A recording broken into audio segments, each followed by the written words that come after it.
नमस्कार बंधुरा आज आमी आपनादेर सेरा स्वादेर सेमाई रान्ना करे देखाबो। तार जन्य प्रथमे एखाने आमी एकटा कड़ाई बसिए दिएछि। कड़ाईटा आमार गरम हये गेछे। एखन आमी एर भितरे दिए देब 1 चामच परिमाण घी।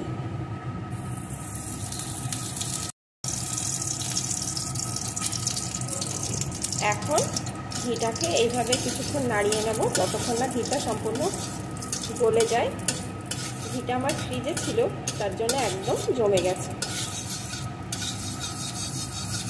ঘিটা এখানে সম্পূর্ণ গলে গেছে। এখন এর ভিতরে আমি দিয়ে দেব 2টো এলাচ আর একটু দারচিনি। এখন এটাকেও একটু ঘিয়ের সাথে ভেজে নেব। একটু ভেজে নিয়েছি। এখন একটা সুন্দর গন্ধ বেরিয়ে আসছে। এখন এর ভিতরে দিয়ে দেব সেমাই। আমি এখানে 100 গ্রাম পরিমাণ সেমাই দিয়ে দিচ্ছি।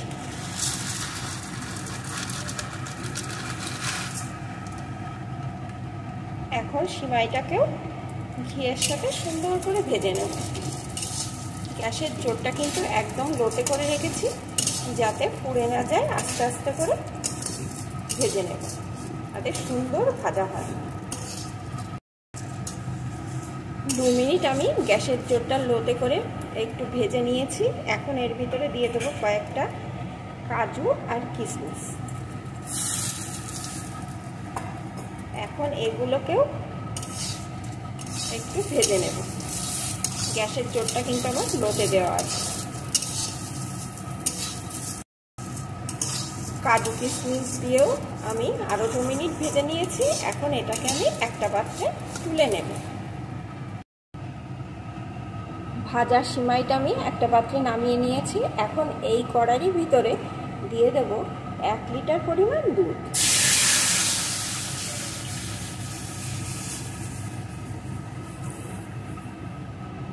একশো গ্রাম সিমাইয়ের জন্য আমি এখানে 1 লিটার দুধ দিয়ে দিলাম। এখন দুধটাকে ভালো করে বেশ কিছুক্ষণ নাড়িয়ে নাড়িয়ে জাল করে একটু ঘন করে নেব। এইভাবে নাড়িয়ে নাড়িয়ে জাল করে নেব।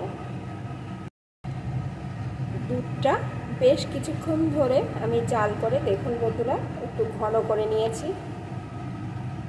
এখন এর ভিতরে আমি ভাজা সিমাই আর কাজু কিশমিশ একসাথে দিয়ে দেব।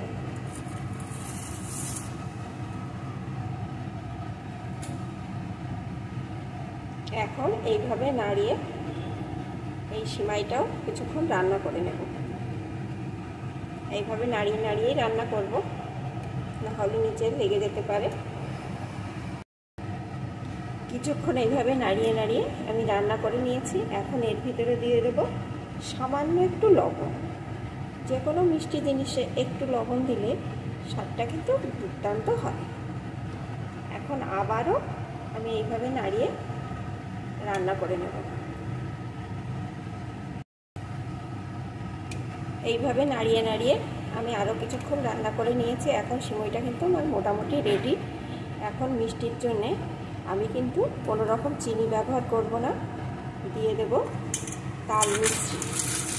মিষ্টির পরিমাণটা আপনারা আপনাদের পছন্দ মতন দেবেন।